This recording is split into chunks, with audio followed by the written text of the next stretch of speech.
Hey, what's up, y'all? Back with another video. Today I'm going to be reviewing Armored Core 6 Fires of Rubicon. Now I'm going to do this video a little differently than I do my other reviews, and I'm actually going to start with the good. Now, I experienced zero bugs or glitches in my playtime, and aside from a few frame rate dips, no real performance issues either. As far as overall quality goes, this is a big step up from Elden Ring, and you can really tell that this game got that extra layer of polish that Elden Ring is severely missing. The customization aspect of this game really impressed me. You can customize and personalize every piece of your AC. There's even an emblem creator. Anime fans being able to recreate various mechs from multiple animes is a great example of just how good this system really is. I'm going to show you guys a couple of examples here. Now, me personally, I came into this game not caring how my AC looked, but by the end of the game, I was very much trying to maintain a certain look after various upgrades through the customization system. And this level of customization even carries over into the weapons. You're able to customize each and every last single one of your Armored Core's weapons. And as far as combat goes, whenever I was faced with a challenging boss, it felt like there was a loadout specifically tailored to beating them. This blended perfectly with the crazy difficulty that From Software is known for, only this time around your parts and weapons are just as important as your reaction time and tactics. This all amplified the level of thought and strategy put into building every aspect of your Armored Core, as this game encourages blind experimentation. Whenever you fail a mission, you have the option to reassemble your AC without restarting the mission. If you reach a mission checkpoint, you have the option to reassemble without losing mission progress. This tremendously helps with the difficulty, and it transforms a lot of infuriating boss fights into intense learning experiences. Now, I want to tell you guys that you cannot go to the parts shop. You only have access to all the parts that you bought.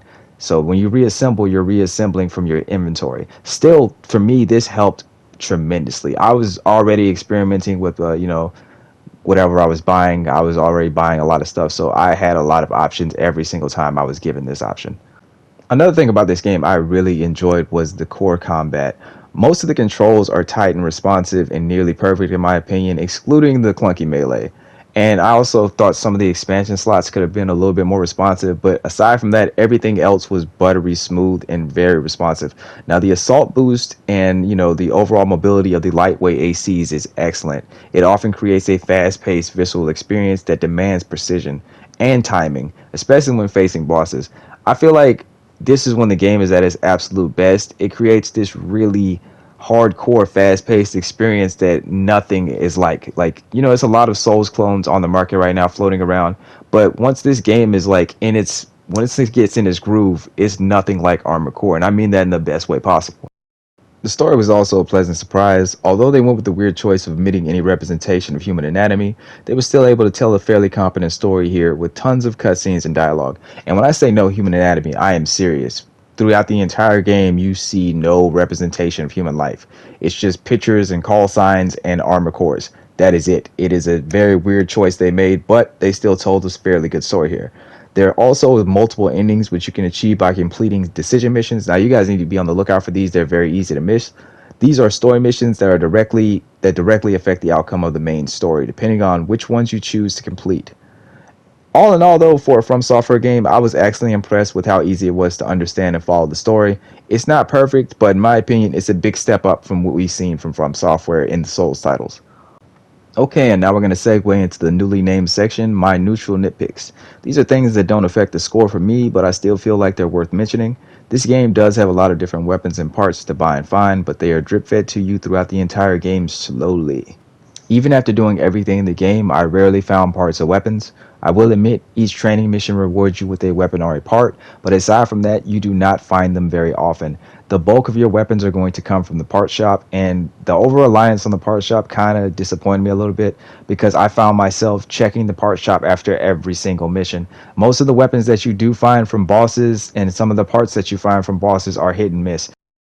Another one of my nitpicks is the inconsistent visuals. The armored cores look great along with the late game stages, while a lot of the early to mid game stages are severely lacking by comparison. A lot of people want to chop this up to the colors that they decided to use or the art style, but this game does have photo mode and you're able to zoom in and see a lot of low res textures and shadows regardless of what graphical settings you choose, at least on PlayStation 5. And what's crazy is the late game missions look so much better. It's absolutely crazy. It's like night and day. I don't understand why the entire game could not look as good as some of the late game missions look. Okay, now let's segue into the bad. On top of having inconsistent visuals, this game also has inconsistent level design. For example, some levels are filled with unnecessary level barriers and invisible walls, and this is jarring for two reasons. For one, there are massive levels present within this very game, and two, this is using the exact same engine as Elden Ring. Obviously, this was a design choice and it wasn't, hardware limitations. Still, I do not understand why they did this because if they're trying to keep you in one location and keep you from roaming around the level, then it makes perfect sense. The only problem with that is there are massive, massive levels that allow you to do just that. So it really doesn't make any sense to have levels to where I'm walled off in a tight, secluded section, and then you give me a level to where I can just like fly all over the level front and back, no issue. I don't know. I just don't really get it. I feel like a lot of the design choices for the missions and the mission barriers was really archaic. It felt dated. And I mean, it made the game feel dated.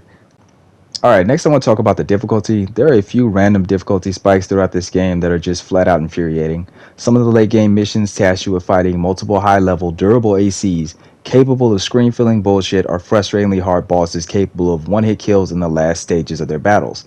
Add in the fact that some enemies have the ability to heal and that you have to fight multiple enemies at once a few times, and you have a recipe that mirrors most of my biggest issues with Elden Ring. Luckily, most of the game isn't like this, but the last 20% of this game I genuinely did not enjoy playing.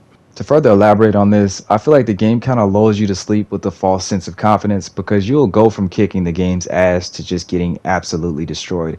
And I mean, I'm talking about you, it feels hopeless at times. It doesn't matter that you're reassembling your AC. It doesn't matter that you're trying new weapons and stuff. You'll literally, I'm telling you, you'll be trying a million different customizations on certain bosses until you find that sweet spot. And even then, I'm gonna be honest, it's more skill than customization because you have to overcome the barrage of bullshit that they're capable of unleashing.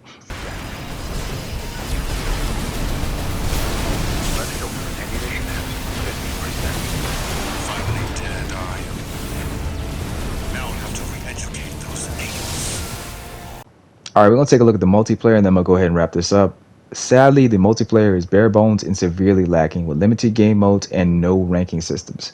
When I say limited game modes, guys, I mean limited game modes. The only thing that separates the game modes is the number of players. They are all deathmatch. Everything else is the same. It's just a different player count. On top of this, the skill ceiling is insanely high and your single player AC carries over. This all puts new players at a massive disadvantage in my opinion. Even though I personally enjoy what was available here from a gameplay and functionality standpoint, I can easily see why a lot of people wouldn't. The multiplayer is not friendly to newer players, and I would advise newcomers to finish the single player campaign before diving into multiplayer. There are no trophies or achievements tied to multiplayer, and whether this is good or bad is entirely subjective, but I'm going to be honest with you guys, there is really no incentive to play this game. With the fact there's no ranking system, there's no unlocks, everything is just a custom game. I can't see the community for this game lasting aside from the diehard fans of this game. I feel like most of the newcomers are going to get bored of it fairly quick because there's not really anything here to gain from playing multiplayer. That's just my opinion though. In closing, I enjoy most of my time with this game. Even though it does fall victim to a lot of the same pitfalls as past Souls games, it's still definitely worth checking out.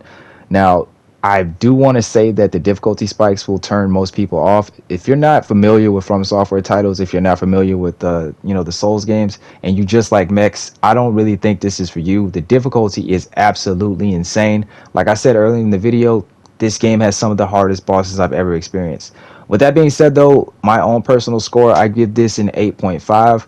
I really enjoyed my time with this. And if you're into the Souls games, I highly recommend it. This has way more polish than Elden Ring. I generally enjoyed myself playing this a bit more than Elden Ring also. Hopefully y'all enjoyed the video. Like, comment, subscribe, and please share for me. I'll see you guys on the next video. Peace.